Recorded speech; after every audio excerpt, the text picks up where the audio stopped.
Jane Finkle, The Introvert's Complete Career Guide, From Landing a Job to Surviving, Thriving, and Moving on Up. Does the thought of talking to strangers make you want to never leave your house? Perhaps the idea of interrupting a colleague makes you so queasy that you can't speak up during meetings. Or maybe you're so modest that when you have your annual performance review, you fail to mention all the amazing things you've achieved at work. If you can identify with any or all of these scenarios, it's likely that you're an introvert. Introverts have many valuable qualities, but the competitive nature of contemporary workplaces means that their reserve and modesty often put them at a disadvantage. The good news is that introverts are equipped with a number of natural abilities that can help counteract the challenges of having a more reflective personality type. In fact, introverts possess a number of characteristics that are highly prized by employers. Once you know how to draw upon your introvert superpowers, you'll be in a strong position to build your professional network, secure an excellent job, and ensure that your career progresses in the way you deserve. Blink number 1. Understanding who you are as a person will help you secure and survive a job interview. Imagine you're being interviewed for your dream job. So far, you're happy with your performance. But then the HR manager asks you to share something about yourself with the panel. Immediately your brain freezes. The question feels highly personal to you, and you're not in the habit of sharing personal information with strangers. It's a common misconception that introverts are shy. Some may be, but a more accurate characterization is that they're simply private people. While there's nothing wrong with being reserved, it can be an obstacle during job interviews, a time when personal questions are likely to come up. As an introvert, you may feel put on the spot when an interviewer asks you about yourself. You may view personal information as irrelevant, since it's your skills that demonstrate whether or not you can competently do the job you're up for. But your interviewers want insight into your personality type, which helps them understand how you'd fit into their existing team if they were to offer you the job. Fortunately, there's a simple way to prevent yourself from being affronted by personal questions during interviews. Before you start applying for positions, reflect on who you are and where your strengths lie by conducting a self-assessment. Start by reflecting on your personality and talents. Then identify and memorize a few adjectives that describe you in a positive way. By doing so, you'll be ready to answer every question in your interview without experiencing your usual hesitation. This technique was useful to author Jane Finkle's client, Joan, a former business owner and introvert, when she wanted to return to the workforce after caring for her elderly parents for 15 years. During her absence from the workplace, Joan had become an avid volunteer fundraiser for a community organization, and she wished to pursue fundraising professionally. After reflecting on her personality type, Joan identified herself as intelligent, creative, decisive, and ambitious. All excellent qualities for fundraisers. Confident that this vocabulary represented her authentically, Joan felt comfortable including these words in her cover letters and in interviews. Doing so, she successfully secured a position fundraising and sourcing potential donors for an arboretum. It's inevitable that you'll be asked about your personality during the recruiting process. By being prepared, you'll not only overcome brain freeze, but also highlight the valuable qualities you'd bring to your new team. Blink number 2. Your resume is a powerful tool that can help you overcome your natural modesty. Consider this. Some recruiters will spend as little as 6 seconds glancing at your resume. That's all the time you might have to convince them that you'd be a valuable addition to their team. As an introvert, it's likely that you're modest. Most introverts feel uncomfortable sharing their achievements with others. Even when congratulated on an accomplishment, an introvert often downplays the importance of her success. While modesty is endearing, it becomes a significant obstacle if you have less than a minute to catch a recruiter's attention. So how do you communicate your achievements without seeming egocentric? Your resume is an excellent medium for this. Start by considering any initiatives, programs, or solutions you've contributed to. Don't overlook procedural improvements like streamlining processes or reducing costs or waste. Once you've created a list of your achievements, the next step is ensuring that you don't undersell yourself. Note down the tangible results for each achievement, such as the amount of funding you secured, the percentage you exceeded sales targets by, or how far under budget your project was completed. The scope contribution outcome method can help you with this exercise. For each item on your list, identify the breadth of the project, the scope, the actions you took, the contribution, and the results you achieved, the outcome. Then condense this information into pithy points that recruiters can quickly absorb and be impressed by. Ensuring that achievements and outcomes are clearly articulated in your resume is crucial to standing out from other applicants. If your accomplishments aren't sufficiently fleshed out, you're missing an important opportunity to sell yourself. This almost happened to Sheila, a brilliant social media campaign designer who worked for a marketing firm. Her campaign for an online clothing store yielded such impressive results that her client completely replaced their existing marketing strategies with social media and retained Sheila for all future work. However, Sheila's resume simply stated that she'd implemented a successful campaign. In order to fully communicate her talents, she needed to expand her outcomes to include the client's changes to their marketing program. It might feel uncomfortable articulating your achievements on paper like this, but without doing so, you may never reach the interview stage. Blink number 3. Social media can help you create a professional network while maintaining your privacy. Social media. 2 words that can make an introvert sick to his stomach. Most introverts can't imagine much worse than plastering the details of their lives on a virtual public billboard.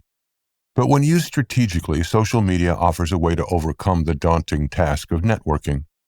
By understanding how to use it without compromising the privacy you value so highly, you can champion your professional finesse without having to speak to anyone in person.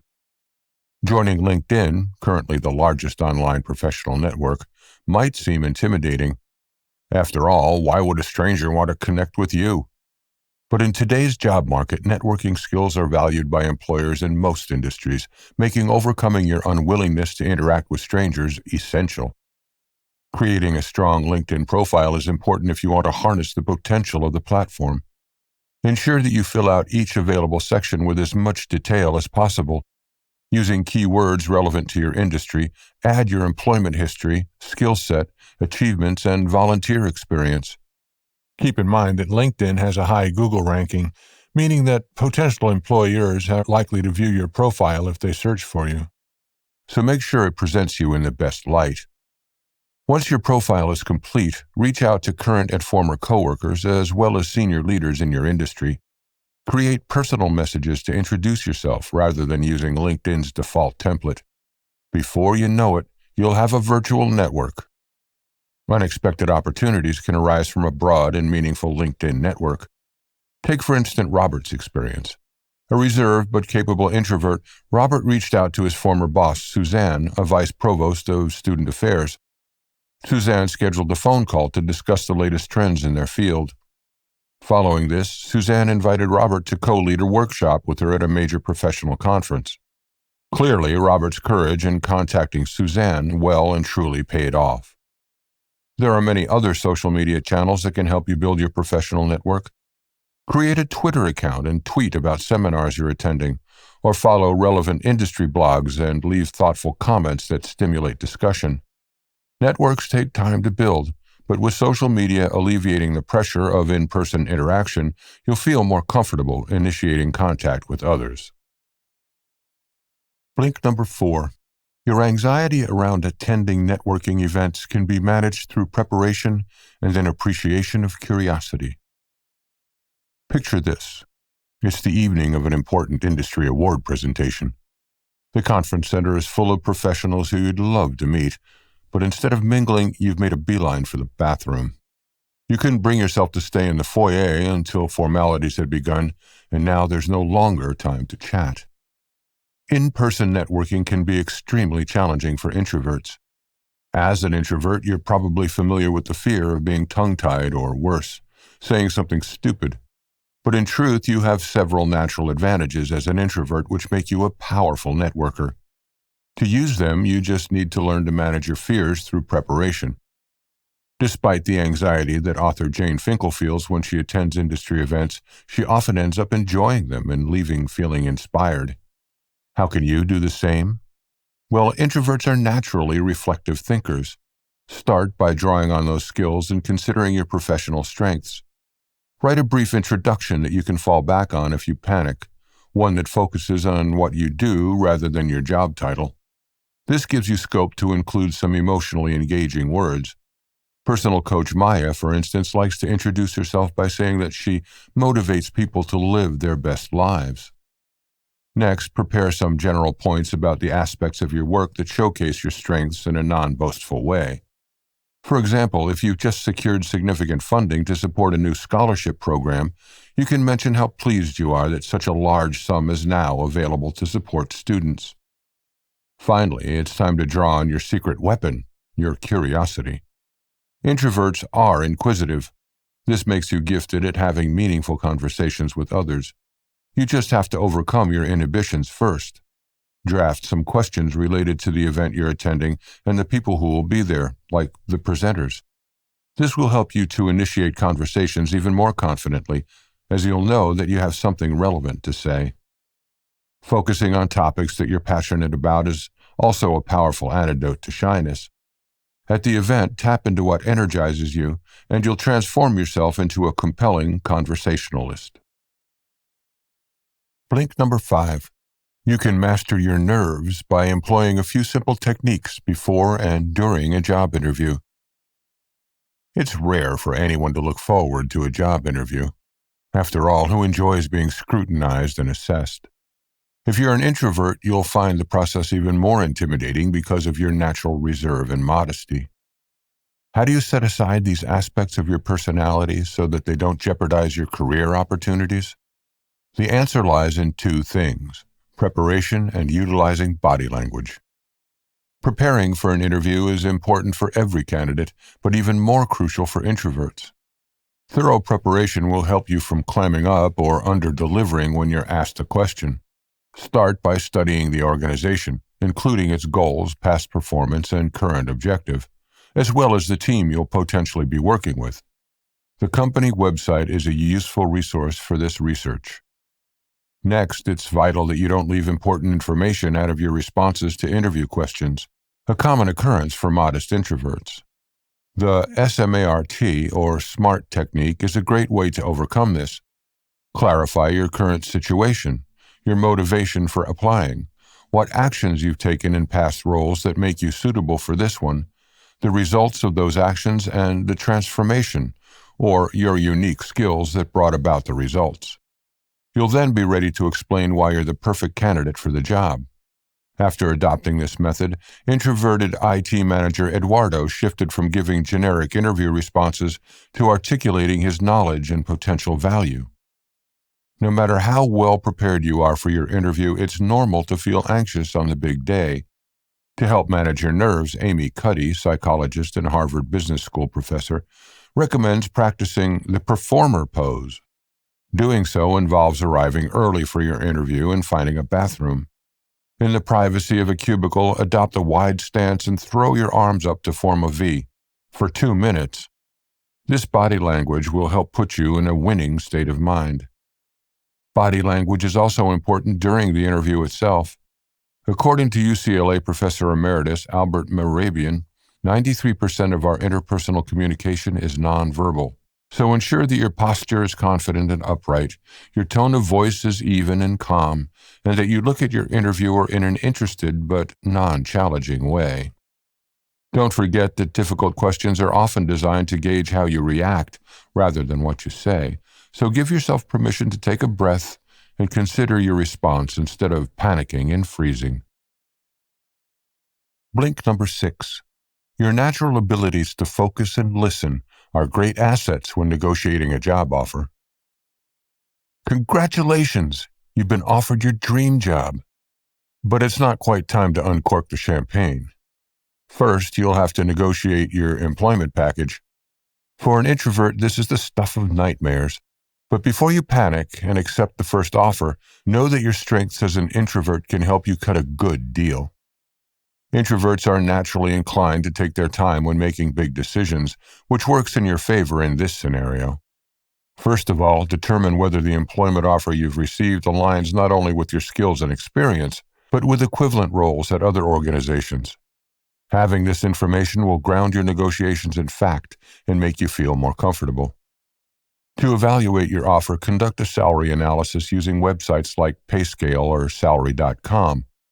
This research might confirm that your offer is fabulous, in which case you can accept it and start celebrating.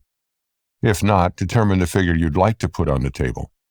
Factor in what type of organization it is that wants to employ you.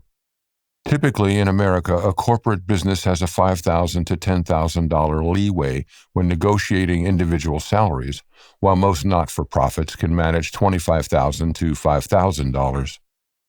Take benefits into consideration, too. For example, Carol, a single mom and family physician, managed to secure an additional $8,000 after the negotiation phase for a new position she'd been offered. While this was somewhat lower than colleagues with only one more year of experience than her, Carol was compensated with a flexible work schedule that gave her more time with her son. Once you've formulated your strategy and have a salary and benefits plan in mind, you're ready to prepare yourself for the most intimidating part: negotiating. Role-playing with a friend will help you gain confidence. Practice as though you're negotiating with both an introvert and an extrovert. When negotiating with an extrovert, use reflective listening, a natural talent in introverts. This method involves repeating what you've heard the speaker say before moving on to your own point. This approach works when communicating with an extrovert because it helps form a connection with them. If you're negotiating with an introvert, you'll slip easily into their shoes. Draw on your patience and give him the time you'd appreciate to reflect on your proposal. Before you know it, you'll be ready to sign your contract. Blink number 7. Your emotional intelligence can help ease your transition into a new workplace. It may startle you to learn that 46% of employees fail within 18 months of starting a new job. Leadership IQ, a global leadership training and research company, arrived at this statistic after conducting a 3-year study. Possibly even more concerning, these failures didn't result from a lack of appropriate qualifications. They occurred because of poor interpersonal skills. To avoid becoming a statistic, it's important to overcome your reservations and take initiative in your new workplace. Luckily, your keen observation skills can help you through the potentially overwhelming process of joining a new team. The first step to successfully transitioning into a new workplace is to build strong professional relationships. During the first few months, prioritize developing a productive relationship with your manager. Take some time to get to know her personally by asking appropriate questions and learn about her professional responsibilities so you can be supportive and empathetic. Don't stop with your manager, however. To fully integrate yourself into the workplace, build and foster relationships with coworkers and administrative and support staff. These are the people you'll be working with and asking for support, so it's wise to develop rapport and express gratitude for any help they offer you. Connect with your new colleagues on social media so you can use their posts as conversation starters. Until you get to know them better, however, be sure to stick to professional topics like industry articles they've retweeted. You don't want to inadvertently offend anyone. If you cross paths with senior management, do your best to set aside any shyness you experience. You may assume that they don't have time for you, but that's not necessarily the case. Mark experienced this when he started his dream job, senior strategy officer at Bill and Melinda Gates' philanthropic organization, the Gates Foundation. When Mark found himself alone in an elevator with Henna, the deputy director of program advocacy, he mentioned that they were both alumni of Indiana University, something he'd learned from researching the company. Hannah invited Mark to join her for lunch so she could answer any questions he had, thus initiating a relationship between them. However daunting it may seem to build workplace relationships, your efforts will pay off in the long run when you're fully integrated into your professional environment. Blink number 8. To safeguard your career, you must learn to be visible in workplaces dominated by extroverts. Imagine you're sitting in a meeting and a brilliant solution comes to mind. Sharing your ideas with your team feels impossible because your more dominant colleagues hold the floor without pausing for breath. An introvert's tendency to step back becomes a huge liability when value is aligned with conspicuous outcomes. Introverts often mistakenly think their achievements will automatically be noticed by others, but in truth, the people who get attention are those who actively promote themselves. Before you despair, rest assured that there are ways you can overcome this hurdle. One method is to draw on your observational skills to identify and solve problems that exist within your company. The author shares an anecdote about this. One young professional interning in an accounting firm noticed that a lot of paper was being wasted when documents were transferred. Through evaluation, he realized that the wastage was unnecessary and suggested a new procedure to address it. Not only was his proposal adopted, but his employer also saw his potential and offered him a permanent position. Now, solving problems autonomously is easy for an introvert, but in a team setting, you may find yourself sidelined. How then do you contribute during meetings with extroverted coworkers, ensuring that your boss sees you participating? One method to employ is diplomatic interruption. Interjecting is less intimidating if you feel you won't cause offense. View the comment you want to make as building on what your colleague has said, rather than contradicting it. For instance, if your coworker has pitched an idea that you can improve on, you could say, "I really like that idea, Drew. We could even extend it by..." Or if you have something to share but the meeting is moving on, try saying, "Excuse me, Rory, that was a great discussion, but before we continue, I'd like to add..." It will take time to become more comfortable with making your voice heard, but it's essential if you want your value to be noted. Similarly, it's important to communicate your successes to others. This idea can make introverts cringe, but there are non-egotistical ways to do it. For instance, when updating your team on a project, highlight its outcomes or use social media to announce accomplishments. This will increase your visibility, ensuring that your manager recognizes you for the fabulous asset you are. You've just heard our links to The Introvert's Complete Career Guide by Jane Finkle. Thank you for listening. In summary, introverts often feel that the odds are stacked against them when they compete with extroverts in the workplace. It's true that an introvert's natural need for privacy, coupled with their modesty, can create obstacles for those looking to advance their careers. But introverts also have special abilities that they can draw on to support their professional advancement. Their capacity to focus aids their ability to prepare for big events ahead of time. Their keen observation skills help them identify problems in the workplace that might otherwise go unnoticed. And their ability to listen helps them develop meaningful and productive relationships with their colleagues. One final bit of tactical advice from Ms. Finkle. Create a blog to build your network and increase visibility. If your modesty and reserve are preventing you from showcasing your professional prowess, consider setting up a simple blog. As a skilled observer and a reflective individual, it's likely that you'll have plenty of ideas for blog posts. Once these are published, you can use your LinkedIn, Twitter, and Facebook accounts to promote them. If visitors to your blog leave comments or contact you, you can add them to your professional network.